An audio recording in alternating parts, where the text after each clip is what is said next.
just go straight in. Yep. No, I mean into the intro. Should I do the intro? Is what I mean. But yeah.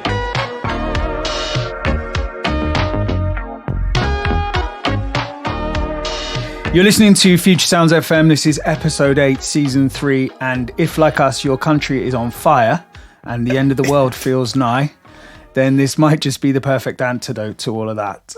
We're back with some news, we've got some previews, and we've also got the pleasure of introducing a new member to the team. So without further ado, we've got Thom, Mr. Patrick Fakeman, and Aldo, the legendary Groove Remote. I'm sure you prepared a speech, so I've left you about 5 or 10 minutes in the running order. Over to you. Yes, hi. This is my second time on the pod. What do they say? Long-time listener, first-time caller. But yeah, no, I'm glad to be here with you guys and, you know, be able to represent from the United States over here on your podcast. We finally got someone from the other side of the pond. There you go. Well, it's great to have you. It's been a while. We've kind of been talking about it on and off for a bit, so it's great to have you in, and good to speak to Thom and Mr. Patrick Fakeman as well, no doubt. Yeah, Rob definitely couldn't join us today. Yeah, happy to be here. It's also been a while since we've done the pod completely, really, hasn't it? We've all just been busy with life. Busy sharing very British memes that Aldo doesn't quite understand.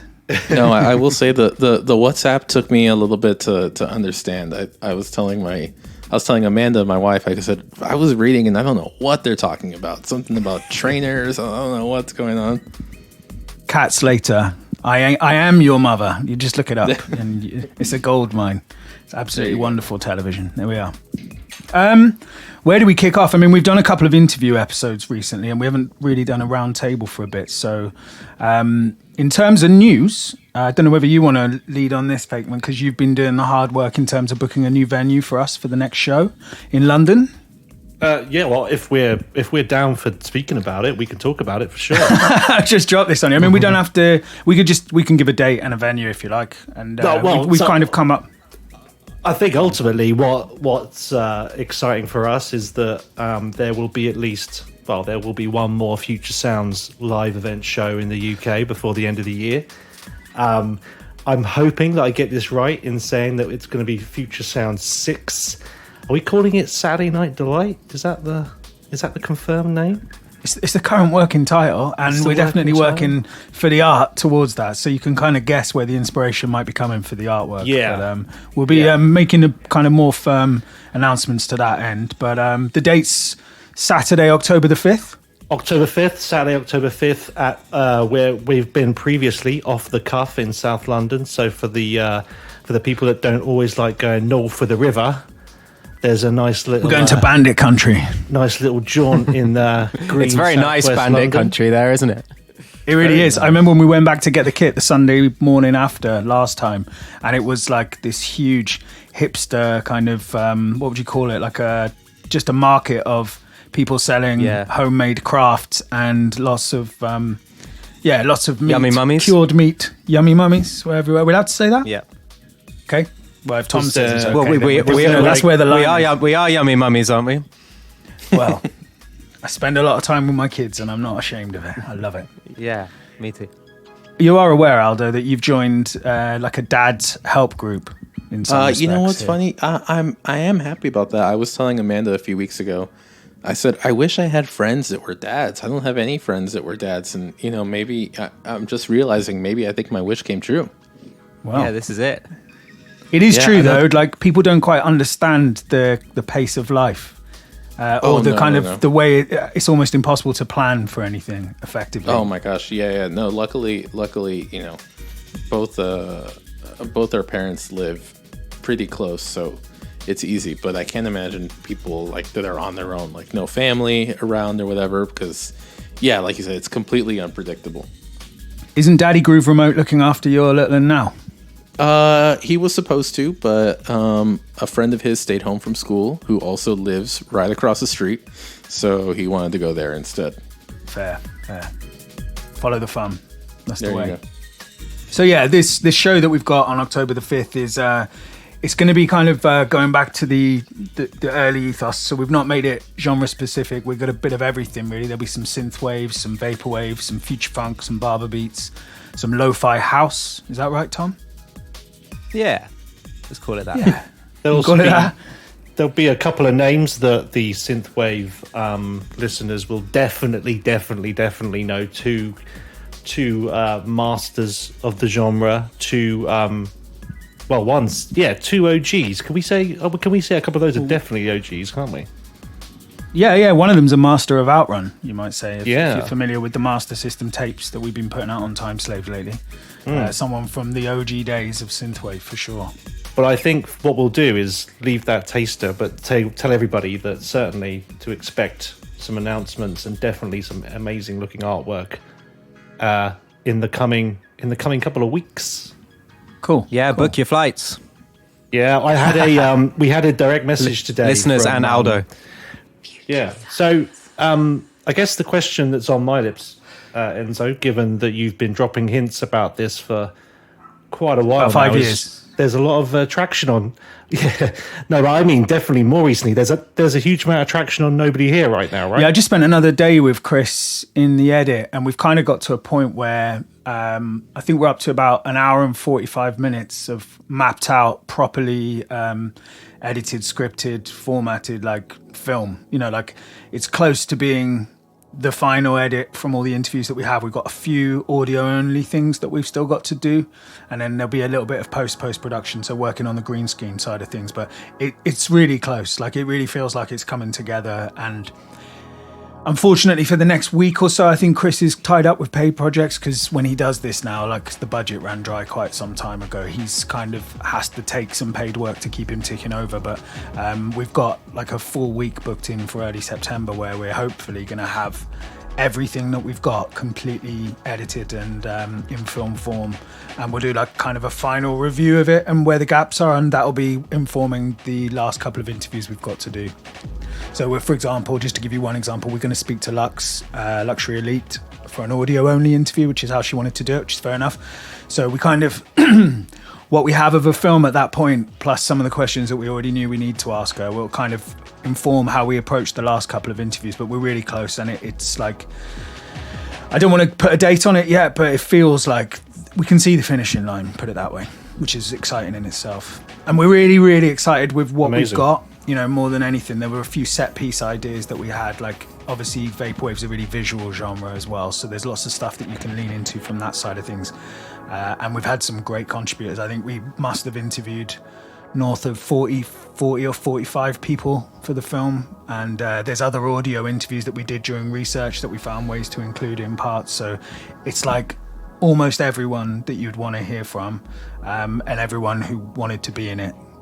Really, that's the way we've approached it, and it's very content rich. It's going to be great, I think. I'm excited. If you don't mind me asking, or I don't know if you can disclose this, what's going to be the medium of it being released, like, you know, to watch? Oh yeah, it's a good question. So I know that we're planning on finding a way to make it available to stream. So I think that things like Amazon, so Amazon Prime, I think you can pretty much upload your own content. Whether it would get a push in terms of the algorithm would depend on how well it was received, but you can pretty much publish stuff yourself anyway, and there's other ways of doing that too. So there'll definitely be a digital platform for it. We are hoping that we can tie in with the next Flamingo Fest, like a kind of a public screening, like maybe renting out a small cinema space, and we might do something like that in London as well. Oh man, that would be cool. So one in America, one in London, and of course there's going to be like VHS tapes and Blu-rays, so it kind of everything will be covered. Man, I'm just thinking about who's going to be on the Vaporwave red carpet. Well, this is it. This is it. It depends where we do it, I suppose, doesn't it? Really, like in terms of how far people will come. We probably have, like when they did the Rise of the Synths rollout, which is the synthwave equivalent, about I want to say 3 or 4 years ago. Fakeman, that's right. Whoa, maybe a bit longer. I mean, it's pre-COVID. That's COVID. I reckon we're saying 6 or 7. Yeah. So when they did it, they definitely did a screening in London, and it had a different kind of they did like a Q&A. They had like a presenter and a couple of the stars from the documentary. So 80 Stallone, I think Nina was there, and they definitely did a couple of guests for that screening kind of after the film was finished. And we'll do something like that, so we could get a couple of people to come on stage and sort of take some questions about the, you know, we've got to think that through. But you know, red carpet wise, I mean, can we have a part? Can we have a party afterwards? Damn straight. I mean, that's the thing. I want to coincide it with the next Flamingo Fest, which is why we haven't confirmed the date for that yet. It's one of the reasons, because I can really see how close we are to finishing this film, and it would be a wasted opportunity, especially for us traveling across the world, to not do something like that involves the community before we release it to the wider public. Excellent news, man. Cool. And we are going to get Chris, the director, in for a Q&A, but he's pretty keen to wrap up this stage before he does that. I think he feels like there'll be more to talk about, and he won't have to dodge questions looking for specific dates and stuff like that. I think he doesn't feel the same pressure that we do, because he's not embedded in the community every day. So whereas we get a lot of messages from people going, when's that fucking film coming up?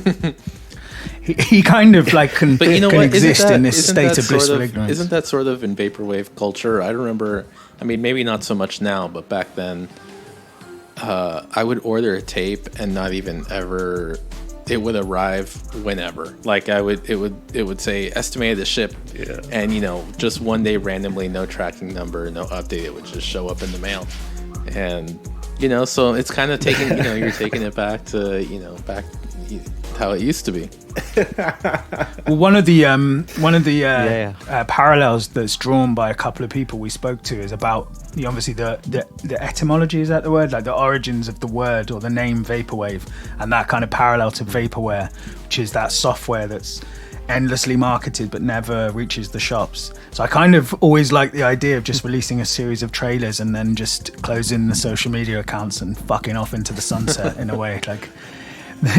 Yeah, and then it evaporated like dust. But no.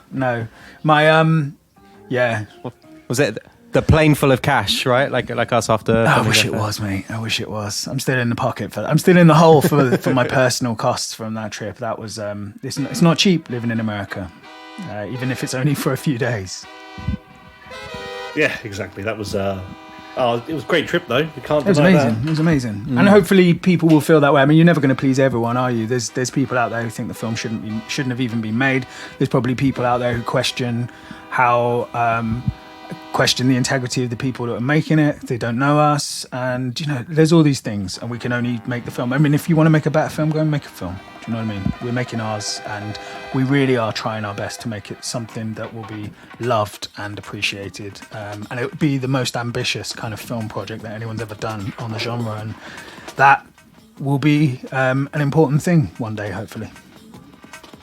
I agree with you. Well, I can't wait to see it when it's finished. You know, I can't wait to get it off my to-do list. Yeah, you just want to scratch it off already, don't you? off your back. Yeah. But yeah, no, progress. The in short, too long, didn't read. It's close. Than last time I said it was close. Yeah, and then you have to thank Athletic Greens for their sponsorship. Yeah, that's right. If there are any sponsors out there listening, feel free to throw us some money and we will play your jingle. Is that tempting? What else is new? What have you been up to? So, Aldo, I really wanted to hear from you because obviously you shared in the Discord and presumably or on your YouTube channel as well, I think. You did that gig recently in a semi-abandoned mall. Looked like there were a few people in there, but it looks like it wasn't exactly a busy mall. It's still functional. It's a dying mall. There you go, yeah. But it's been dying for as long as I can remember. But yeah, if you want me to share the story on that? Yeah, do it. All right, so, how did it come about? Yeah, please. So I had the idea to do the MallSoft gig in a dead mall, and I had that mall in mind. So I emailed, I went to the mall's website, I found the general managers and email, and within minutes they replied like, "Oh sure, yeah, when and where, what location of the mall would you like to use?" And I said, man, if only everything was that easy. That was such a quick reply. But after that, it was radio silence. I didn't hear anything. Followed up a week later. another week later, 2 weeks later, and I had sent this woman maybe about 20 emails by the time I did the recording. And I'm on summer vacation right now, so I said, you know what? Let's just go and do it. What's the worst that can happen? Is just get kicked out. So I got a friend of mine, Zach. I prepped him about the project. He said, sure, let's go ahead, and he helped me record it. And we just got to the mall, set up everything as quickly as possible. He set up 3 cameras. And, in my mind, I already had the email. The name of the person I had emailed had also CC'd someone else. So I said, if anyone comes up to ask, just say you already spoke to these people. And I'm in my mind, I thought that would be enough. They'd be like, oh, okay, yeah, he knows. Okay, he must have spoken to them. He has their names. So yeah, we set up, started recording, but only about 25 minutes until they came to us telling us that this woman had never approved of this recording. So they told us to get out as fast as possible. So that's what we did. Originally, the set was supposed to be about an hour long.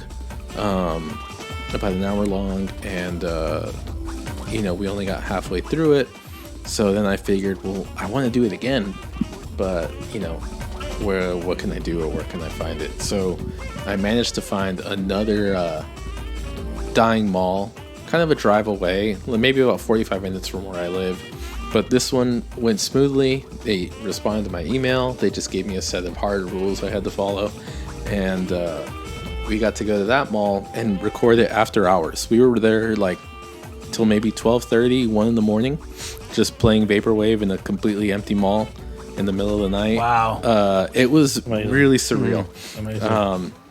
Just having the natural ambience of all the footsteps being heard, or the music echoing from the PA, and that one's being edited right now, so that one should be out shortly. I'm thinking maybe in about a month, just to give the other one some time to maybe pop up on algorithms and stuff, and it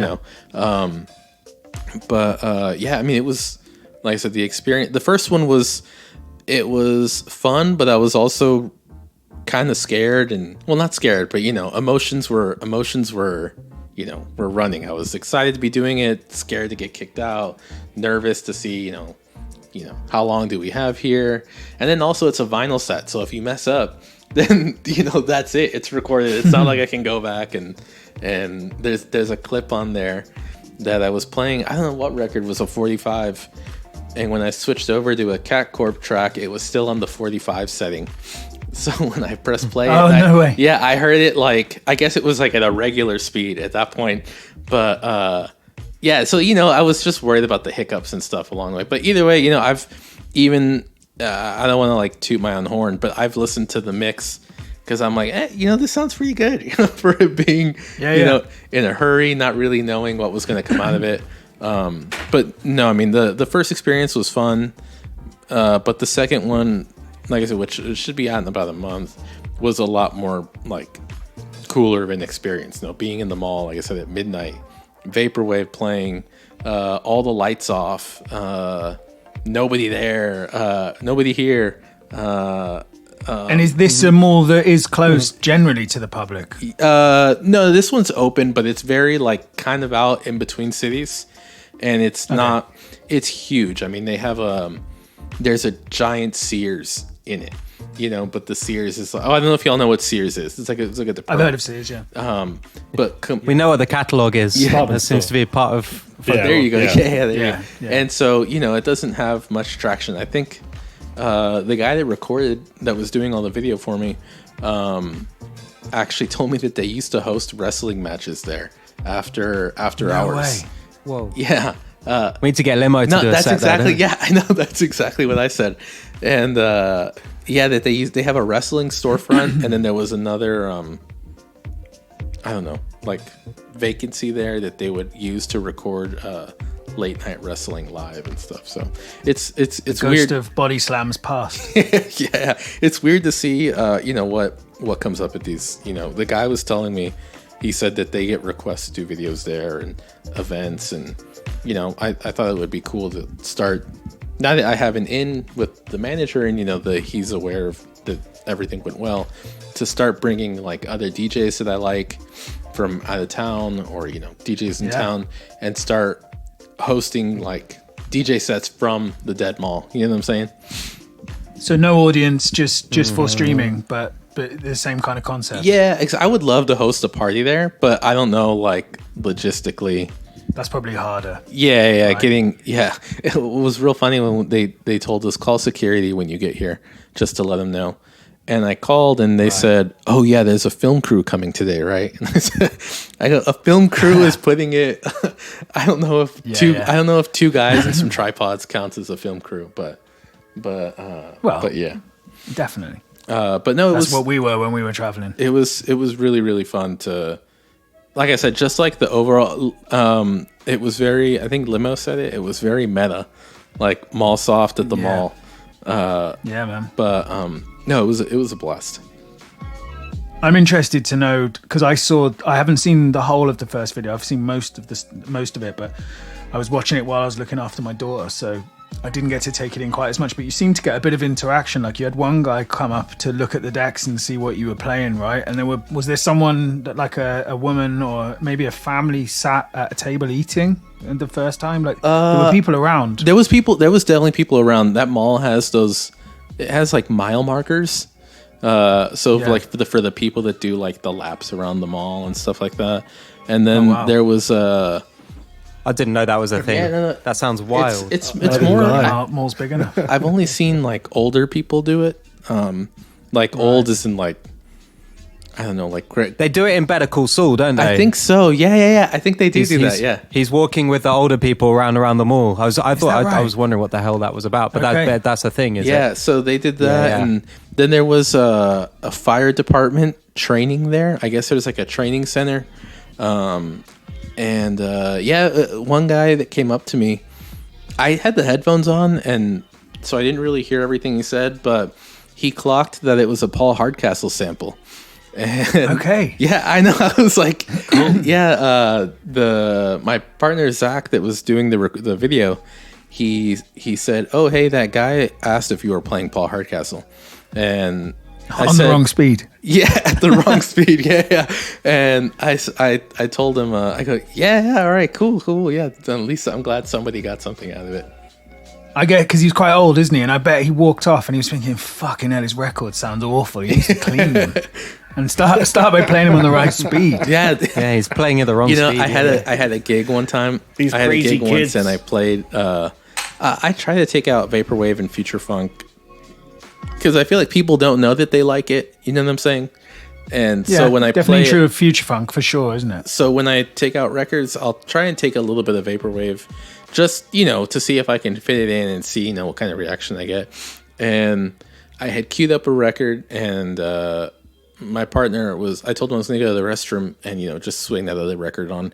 And when I came back, all three DJs that were playing that night were at the turntable trying to figure out what was wrong with the record because it was so slowed down. And they were like, "Hey, is this 33 or 40? It sounds really weird."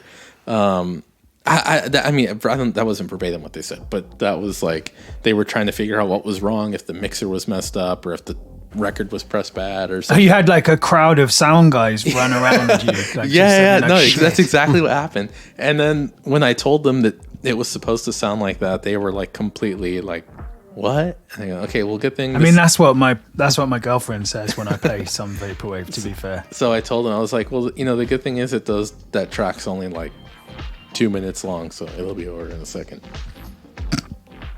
Wow, what an epitaph for a tune that is. I feel like you could just drop anything from Hit Vibes pretty much, and like Norms would just be like, "Yeah, this is good." No, definitely. Like I said, I love taking future funk out when I DJ because, like I said, nobody knows that it's good. You know what I'm saying? And I feel like whenever I'm DJing, like I just want to see like people dancing. Like that's my if I can get 2-3 people to dance, wonderful. And any more than that is just like, okay, I'm totally good. Like that's the mission statement. I do the same though. Like it was my my daughter's third party, like third birthday party, and we had like maybe 20 or 30 parents and then a load of kids actually I'm exaggerating, it's like 15-20 parents and a load of kids in the garden. And in the playlist I'd thrown in a couple of tracks that were vaporwave or kind of adjacent, and I'm the only one who's paying any attention to the music properly, and I'm looking around to see if there's any visceral offended reactions to it. But yeah, I always try and expose people to it. I think a lot of my mates who aren't into the music just think, he's into that weird retro music. I think it's called vaporwave or something. Yeah, I was wondering. I was hoping to get some sort of like comment or anything from Brian and Zach were the two guys those were the film crew, to see any sort of feedback on the mix or the records or the music, and they didn't say anything. And I said, all right, that. I'm wondering, did they think this was an hour of like really weird music, or were they into it? But who knows? Yeah, that's an interesting question. I mean, I'm jealous of the concept. I think it's such a lovely opportunity. We don't really have that kind of space. We do have we have dead shopping centres, but ours aren't on the same ambitious scale as yours over there. We don't have the same kind of culture, really. I mean, I've played gigs. There's a lot of bureaucracy as well. Yeah. People would just say no, wouldn't it? Say, you don't have a license for it. Or they'd try and extract some money out of you. Yeah, that would be it. They'd hear the words film crew or cameras and they'd think you have money. Well, I mean, they did charge $100, but I mean, honestly, that's fine. $100 to cover the cost of a security guard keeping half an eye on you. That's nothing. Yeah, no, I was like, $100 goes by it's a life experience you bought there. That's perfect. Yeah. And it was. Yeah.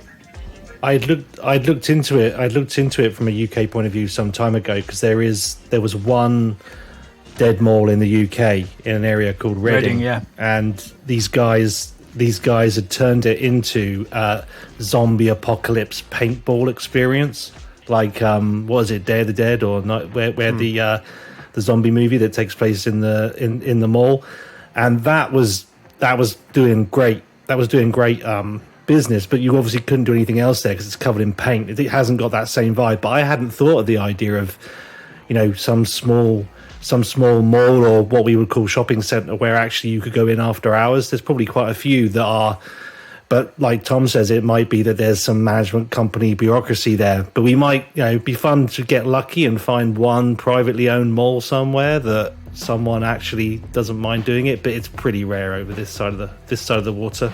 I feel like I've played to crowds so small it could have been an empty mall, but it's not quite the same. So supposedly, supposedly there is one more dead mall in town that I wasn't aware of.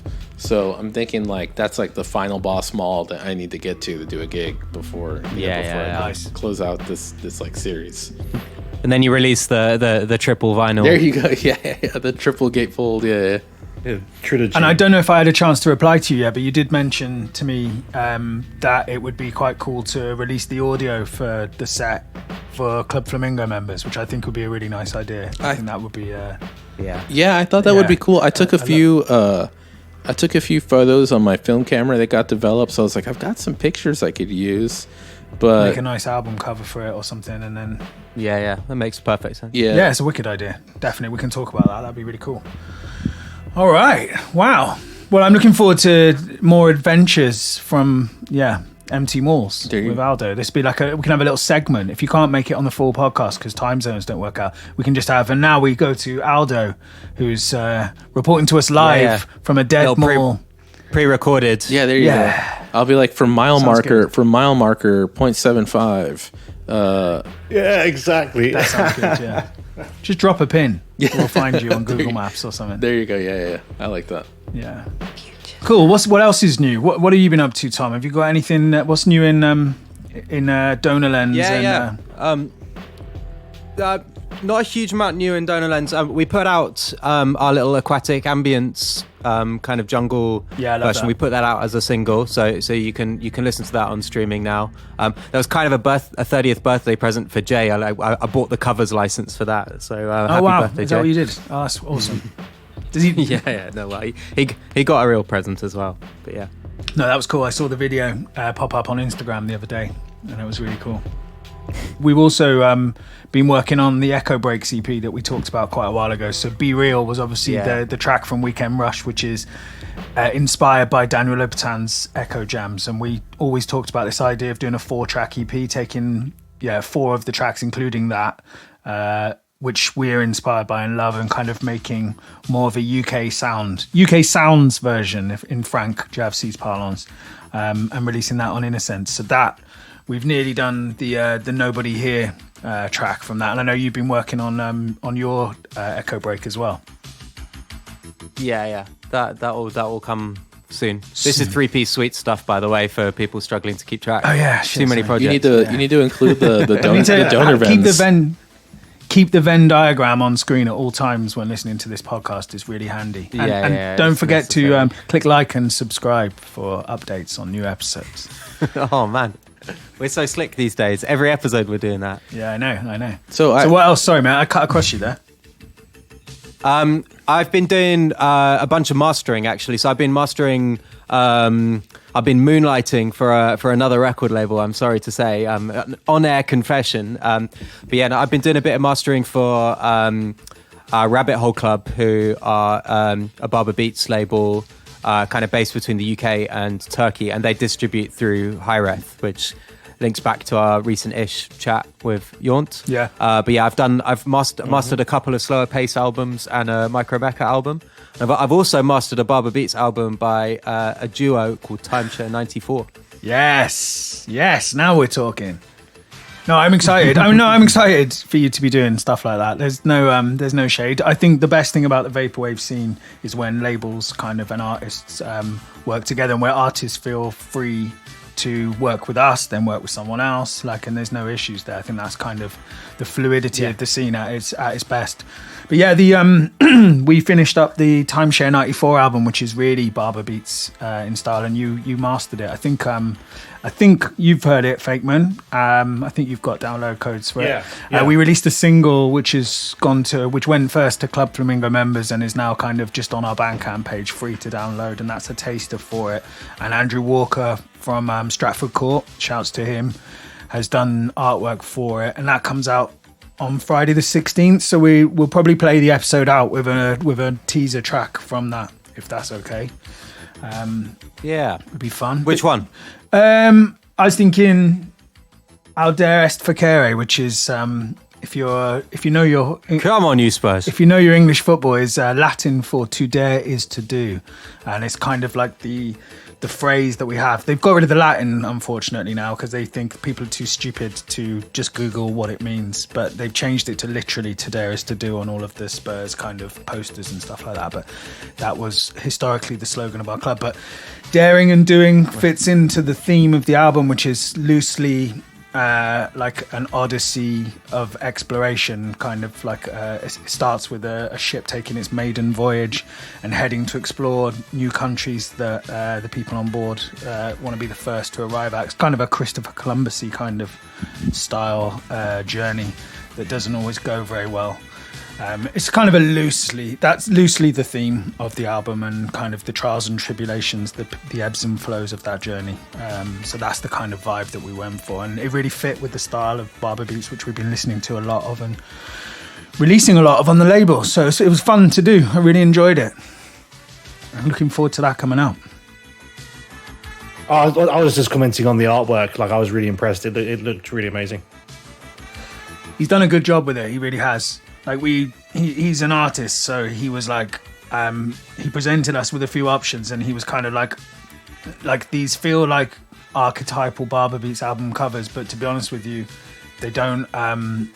This is the one that we ended up settling on. He said that felt like a piece of art, and as an artist, he was happiest with that kind of projecting the concept, and we agreed and fell in love with it. And the Obi strip and stuff, all the work he does, he's always brilliant. So always happy to work with him. What were you going to say, Tom? I just my last bit of news is I've kind of had a slight rebrand of my solo alias. So I've made a couple of vaporwave albums under the name Wichita LimeWire, and I've kind of rejigged it a little bit. Kind of still sort of making kind of bootleggy, sampley stuff, but making more kind of straight up dance music now. And I put out a single last month called Hey Boy You're Here. And I also went on air with Pizza Hotline. Yes. He's got a radio show on a station called Bloop, and I played a little back-to-back set with him. So yeah, you can. It's going to be links galore, I think, in the comments for this, but we'll link to Aldo's mall sets. But yeah, you can also find me playing some kind of video game and video gamey tunes with Pizza Hotline. It's slightly different, slightly different sound for him. So we were going back to back playing kind of 4/4 house stuff. Obviously, we think of Pizza Hotline making faster music than that, but actually he made his start, and he has a whole other project playing kind of 4/4 house and techno stuff. So he was kind of going back to his roots, and I've kind of slightly tweaked my Wichita LimeWire sound to be more upbeat, and he was kind of going a little bit more down tempo, and we kind of met in the middle. So yeah, check that out on YouTube. He did an amazing set about a month ago. I think it was with Tim Reaper. Yeah, and that like he's kind of a modern drum and bass legend. That was a great set. Yeah. I really enjoyed watching that. I think he's got a monthly residency. Yeah. He also did Glastonbury, of course. Yeah, yes, he did. He did. As did Max from Iverson, or formerly the drummer of Iverson. Oh, did he? Yeah, he was playing for Declan McKenna, who's like a very popular solo artist. He's got like a huge sort of Gen Z / young millennial audience. I don't know what the word for that is. Zillennials. Got a zillennial audience. Kids. But yeah.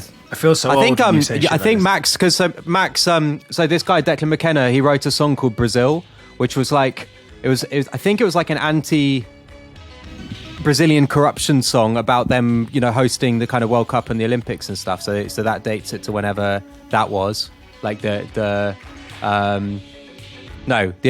World Cup. When would that be? 2014, 2018, whatever. It was 2016. 2016. No, it was 2018. It was Max, 2018. Sorry. 2018. So Max is the it was producer. 2014. 2018 was Russia. Okay. The world has changed a lot. But anyway, I think it's like a slight protest song. It's great podcasting. Max is the owner of a platinum record, I believe, because he's the producer on that song, which is no way, freaking nuts. Yeah, that is insane. Yeah, it's quite crazy. Do you have any news to tease on Iverson front? I know you guys have been working on tracks. Like, are you a million miles away from finishing up the next album? Yeah, I think so. we need to get Josh. We need to get like a Josh accountability podcast. It's gone a little bit quiet. I think, to be honest, right? I think Josh is always very apologetic when we see him, but it sounds like he's living his life. Yeah, and that living your life it gives you great things to write about. He's always very self-deprecating about the lack of writing, and that's fair enough. But I think he's collecting life experiences, and I'd imagine he'll have a big burst of writing at some point. Like you don't have to apologize for having fun. No, I agree. And that is the nicest possible way to say that he's currently putting the starting touches to it. Yeah. I mean, he has been writing. I think it's kind of more.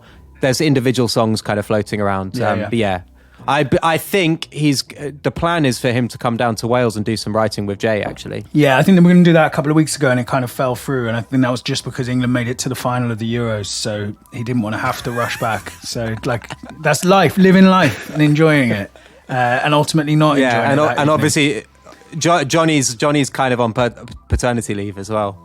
Yeah. Paternity leave from Iverson. Yeah, we have to get him in as well, because he's now a member of the Dad Club too. Yeah. But I'd imagine it will all. I think with Iverson's stuff, like it goes quiet, and then there's manic bursts of activity. So expect one of those in the near future. Cool. But, cool. Josh went through a phase of writing, and there was some really cool stuff. So Cool. Can I just do a tiny bit of housekeeping very quickly? So we do get a lot of emails about Night Drive, which, if you haven't seen the pictures already, the Time Cop repress of that has arrived. There was a bit of a delay on it. We've got them all. We've nearly finished packing them. We've done hundreds. So many that the office is almost full of sacks, which are being collected tomorrow. Grocery Store Sunset was mainly packed, but because the vans have been too full taking these bags away, they haven't all gone, but they'll all go by the end of tomorrow. So if you're a Tupperwave buyer and you're wondering where your record is, it really is coming any minute. And then there's a kind of knock-on effect, which we already pre-advertised with the Masters of Outrun tapes, which is that they might be slightly delayed behind those records because we have to prioritize them because they can't be taken physically and handed over themselves. They have to be collected because they're so fucking bulky. But yeah, the short kind of summary of that is that we've packed thousands of records and they're on their way to you, so you can list them on Discogs at your leisure. I'm joking. I shouldn't be so salty. Like when we do this, it kind of comes at the end of the day when I've either been working all day and then done the kids' bedtime, and I kind of find myself in a spiky mood, and I project this like energy of go fuck yourself world, but really I'm not like that. I'm a nice guy.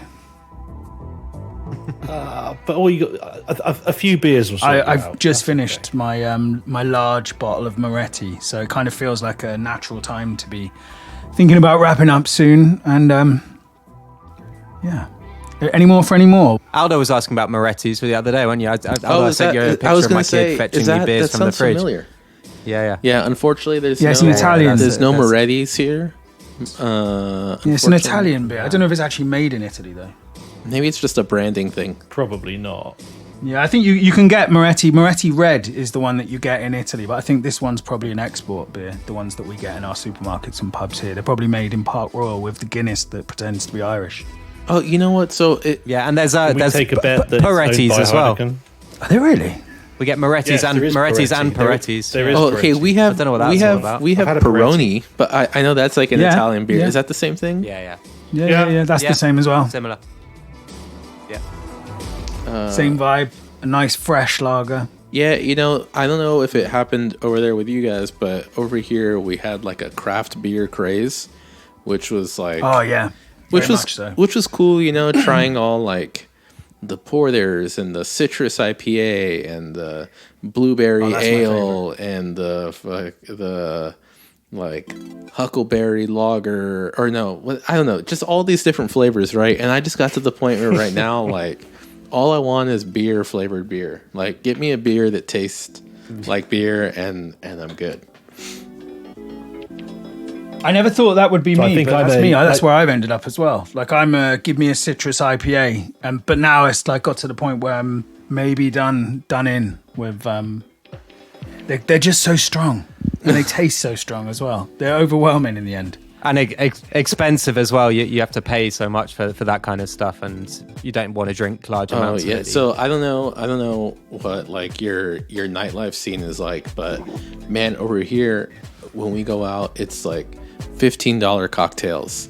And I'm like, damn. So a round is $30, and I'm not just drinking one. You know what I'm saying?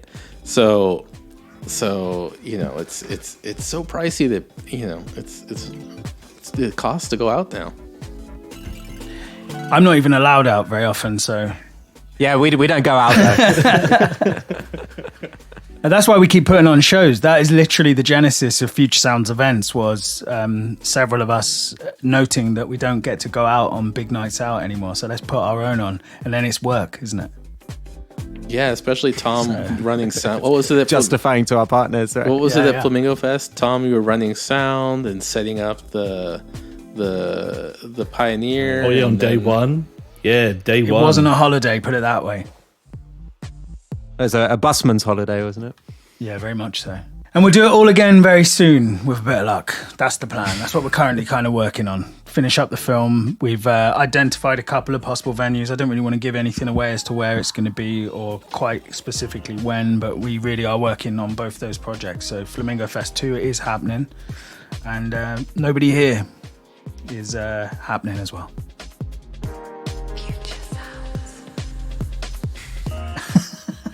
Yeah, that'll do. Anyone else got things in the works? In the works. That album you mastered for me. The sci-fi fantasy. But cool. Yeah. But I'm trying to make that Interesting I'm stuff. trying to make that a split with somebody. But I don't want to say who, but they were like, if we want to do this a split, I need like 2 or 3 months of time before we can do anything, which is cool. But also I'm like, damn, I shouldn't have been. Now I'm just sitting on it. Like it just popped up on my computer the other day, and I go, oh yeah, I forgot that's just sitting on here, just unreleased. And I get so anxious to sometimes just put it out on YouTube or on Bandcamp, but then I remember I need that's like the I'm looking for like the dopamine blast. You know what I'm saying? I gotta like hold on and release it, when it's right or at the appropriate time. We're doing that to Limo at the moment because I had this idea. Limo and I both are in love with a specific film, which I won't mention because it would be unfair to give away the concept. But we both love this film, and I had the idea of doing a concept album around it. And Limo was like, I think it was like 3 weeks later, I just had a message, and he was like, "Hey, I've done my split." And this was like several months ago. Oh, so what would that project? What would that project be? Would it be timeshare or? It's something that me and my brother are working on our half with, and there'll be a couple of collab tracks in the middle, so it'll be kind of set up in the traditional split way, but it's like very heavily based around a specific film, and so we have done loads and loads of work on it in the last couple of months, where we've probably got 2/3 of it done. We just need it to be a little bit longer in order to fit the length of the film. But yeah, he had his done within a few weeks, and I hadn't even like thought about what it is that I'd want to sample or how I'd want to approach it. And I was like, oh fuck, are you okay can you? He's such a prolific worker though, that like he was like, okay, it's all right, I've got this and this album ready, so I'll just put that to the back of that queue kind of thing. And so it hasn't worked out too bad. I always forget like of all the tracks that just are on my computer that you haven't got a concept for, or you haven't have an idea yet of like how you want to present it. So sometimes I'll just go back and look under my iTunes like Groove Remote and just see all the tracks that I hadn't put out, and I'm like, man, I need to do something with these. But that one that I worked at that I want to do a split is titled Sci-Fi Fantasy, and I'm just it was not so much barber beats, but I wanted to have like a big hip hop sort of source material. So it was all sampled from vinyl. It was cool. I had told Thom that I was using my mixer as sort of an instrument. Like messing with the BPMs, the onboard effects, the EQs.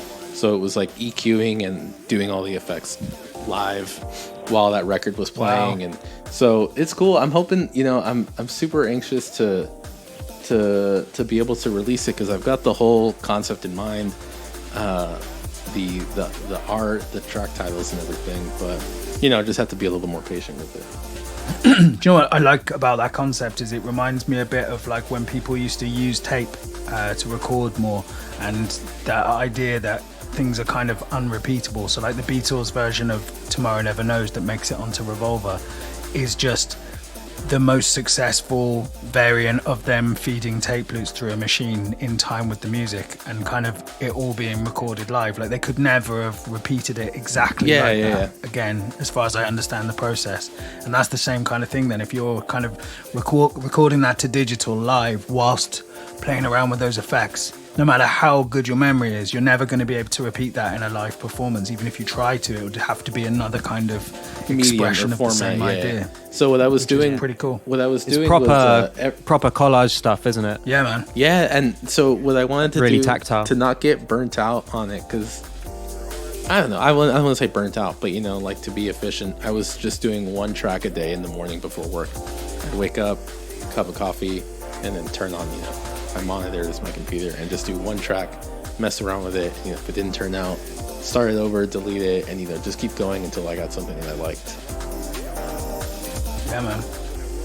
That sounds wicked. I can't wait to hear it.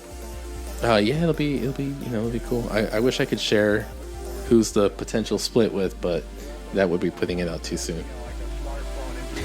Yeah, and that's why I don't want to share the concept we're working on with Limo, because I think it's something that we both really love the idea of, and hopefully it will translate. I feel good about what we've put together so far, and I've heard his, and it's amazing. So I think it's going to be cool.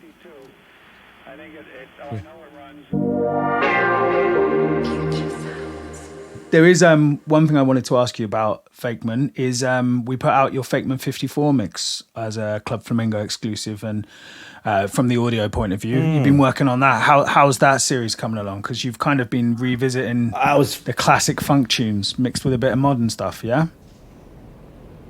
That was the idea. I think I've been, as time has gone on, was leading myself more and more toward the funk and disco kind of sampled tracks that we're all kind of aware of. But I've then found myself going down rabbit holes of old school random disco stuff that you can find loads of online. And yeah, so the idea really came with the idea of doing a few, I think I'm going to do three sort of 1 hour sets approximately of kind of Studio 54 inspired tracks and sets that kind of, well, I don't know, they made me dance a bit. It was quite good fun to do. So yeah, you guys were kind enough that you enjoyed it enough to throw it out on the Club Flamingo Club Flamingo piece. So probably 2 more of those coming, I reckon. And then we'll see what goes from there. But man, it's been great fun to do. So yeah, I think maybe release one of those a month. So to be honest, I think I probably need to sort myself out and get the second one out sooner rather than later. But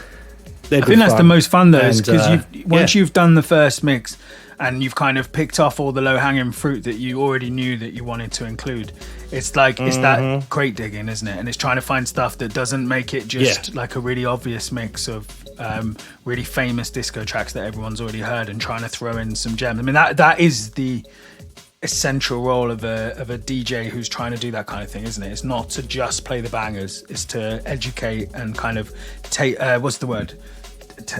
Taste generator. Is that a thing? Someone help me out here. Do you know what I mean? Like, taste formers. I think tastemakers. Yeah, there you go. Tastemakers. Yeah, you're right. That is the best bit. And I think there was probably a good few weeks ago, actually, you'd sent me one of the samples that we were trialing for this film. I'd found, for this film project. Yeah. Yeah. Is that what it was? Yeah. And weirdly, but I'd found it like 2 days before. No way. So we were probably just hunting around the same algorithm, just checking it out and falling down these rabbit holes. But that's, I'm one of these guys where I quite like to go to bed quite early at night. So I'll just get the laptop, put it on the bed, and sit there and just kind of go down rabbit holes of music for hours on end, and then realize I do need to go to sleep. So it's been great fun. It's been great fun to do. But I reckon 2 more of those to come through, and then we'll find the next. I was super fond of that mix. I think I had reached out to you. Oh yeah, you sent me a message about it. Thank you, man. I had a conference that I had to go to for 3 days that required me to do about a mile walk every morning to get to the venue, and all those days I was just playing that mix to the conference on my walk, and it was a really great track selection, like you said, modern stuff with old. I think there was some Sylvester on there, right? Am I remembering that correctly? Then that Dua Lipa disco edit was great. Off the top of my head, I can't remember anymore, but there was the Michael Jackson edit too. But yeah, no, I was playing that for a few days. Well, I'm glad that you got a hotel way far away from your conference. I would much rather have been at Studio 54 than at that conference. Yeah. Oh, okay. I'm looking at the track list. There's a Christopher Cross version. That Christopher Cross track. He's actually from where I live, from San Antonio.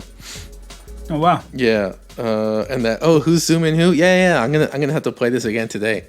I think after I played. This is like the world of plugs, man. This is amazing. It was like Have we got a YouTube link for it we can share as well for the mix? Did you put it up on your channel?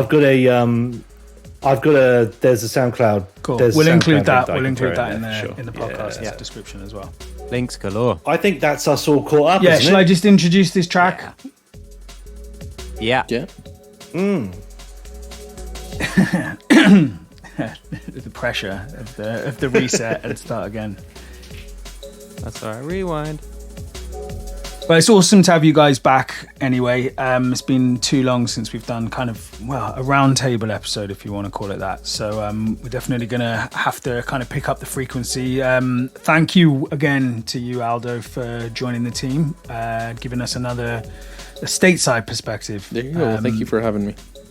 yeah, it's been a long time in the works, and it's exciting that it's come to fruition. So, yeah, over the next couple of weeks, we'll be in the process of kind of recording some more interview episodes and stuff like that to keep the content coming, and we'll be back with some more detailed Nobody Here updates with the director in due course. Remember, I've said this once already, but remember to subscribe, leave us a 5-star review if you can. I know this is naff, but it does help us to reach more people, and it's always appreciated. If you see the stuff on socials and that, give it a retweet and a like and stuff. Help us get it out to the vapor and the synthwave scenes. Appreciate this is a pretty vaporwave heavy episode though. So a good place to end then. I kind of trailed it before. We're really proud of this album. Me and my brother worked on it for quite a long time. Tom did an amazing job on the mastering. This is a track from the album Horizons, which is coming out next Friday, the 16th of August. The track is called Audere est facere, to dare is to do. Come on. Comments, guys, yeah.